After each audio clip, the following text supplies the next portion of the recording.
तो एक तरफ नीतीश आज इस्तीफा दे सकते हैं, तो वहीं दूसरी तरफ बड़ी खबर यह है कि बिहार के बदलते सियासी घटनाक्रम को लेकर आरजेडी खेमे में फिलहाल चुप्पी छाई हुई है। पार्टी पूरे हालात पर नजर रखे हुए है। हालांकि फिलहाल ये साफ हो चुका है कि वो नीतीश सरकार से समर्थन वापस नहीं लेंगे और तेजस्वी यादव ने पार्टी विधायकों की बैठक में ये भी संकेत दिया कि वो आसानी से नीतीश की ताजपोशी भी नहीं होने देंगे। पार्टी जीतन राम मांझी के संपर्क में है। पार्टी विधायकों ने लालू यादव को फैसला लेने का अधिकार दे दिया है।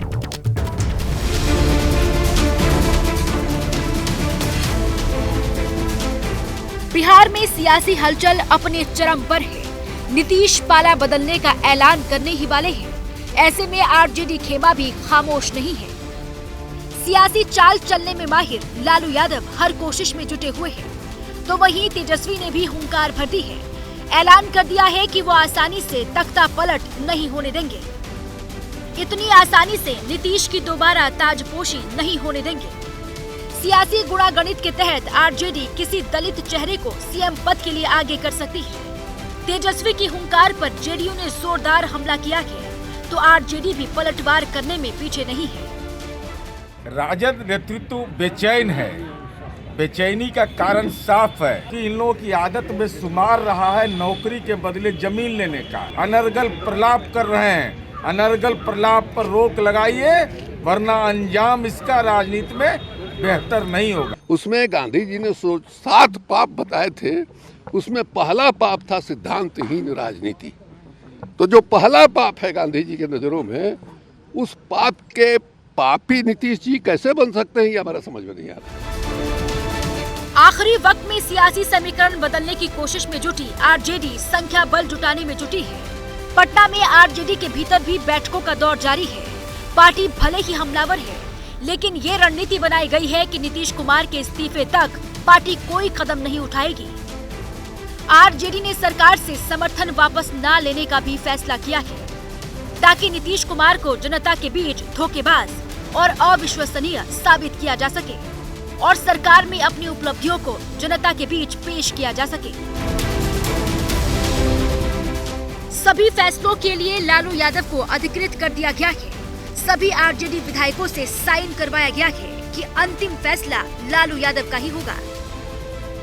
कहीं कुछ नहीं है, ऑल इज वेल। निश्चित रूप से हम राष्ट्रीय अध्यक्ष जी को सब लोगों ने अधिकृत किया है और जो उनका निर्णय होगा वो हम लोग मानेंगे। राष्ट्रीय अध्यक्ष लालू प्रसाद जी को लेना है। विषय बहुत साफ है कि जो लोकसभा का चुनाव है उसको लेकर के विस्तृत चर्चा हुआ।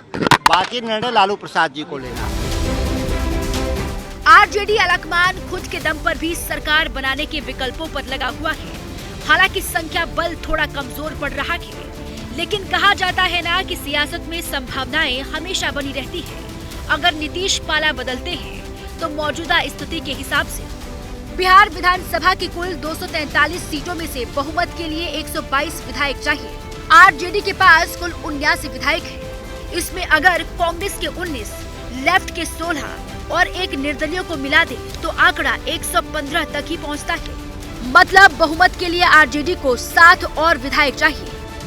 खबर है कि आरजेडी ने बहुमत तक पहुंचने के लिए जोड़ तोड़ के गणित पर काम करना भी शुरू कर दिया है। पार्टी दलित सीएम का राग अलापने में लगी हुई है। कोई इस तरह की बात की चर्चा यहाँ नहीं होगी। यहाँ सिर्फ चर्चा होगा कि क्या बिहार में दलित रह सकता है या नहीं। हम तो नीतीश जी से आग्रह कर रहे हैं कि किसी दलित को मुख्यमंत्री बनाइए। उन्हीं से हम लोग सवाल कर रहे हैं। आरजेडी ने जीतन राम मांझी को अपने पाले में लाने की कोशिशें भी तेज कर दी हैं। जीतन राम मांझी की पार्टी के पास कुल 4 विधायक हैं। आरजेडी ने जीतन राम मांझी को सीएम बनाने तक का ऑफर दे दिया है। फिलहाल मांझी एनडीए में बने रहने की बात तो कह रहे हैं, लेकिन पार्टी के सुर कुछ बदले से नजर आ रहे हैं। पार्टी जिस तरह से गरीब गुरुओं की बात करती है और गरीब गुरुओं के बीच में काम करती है, वैसी परिस्थिति में हम लोगों को भी लगता है कि हमारी पार्टी को भी कम से कम 2 मंत्री तो चाहिए।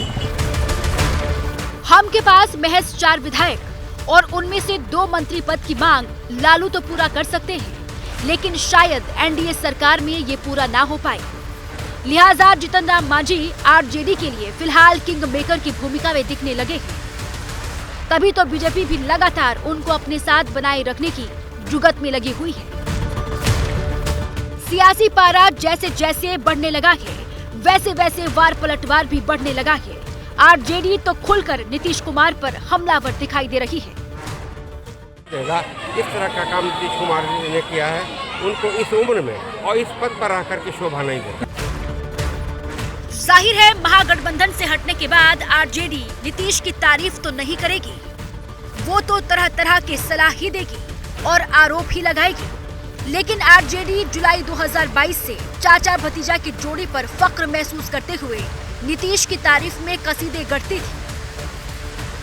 अब नीतीश को न सिर्फ सियासत से संन्यास लेने की सलाह दे रही है, वहीं पाला बदलने के बाद उनकी फिर से ताजपोशी को रोकने के लिए हर संभव कोशिशों में भी आरजेडी जुटी हुई है।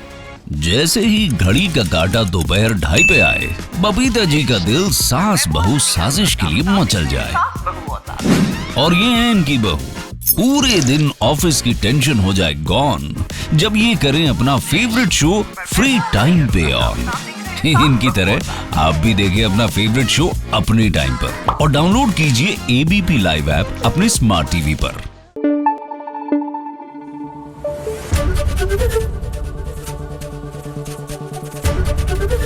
एबीपी न्यूज आपको रखे आगे।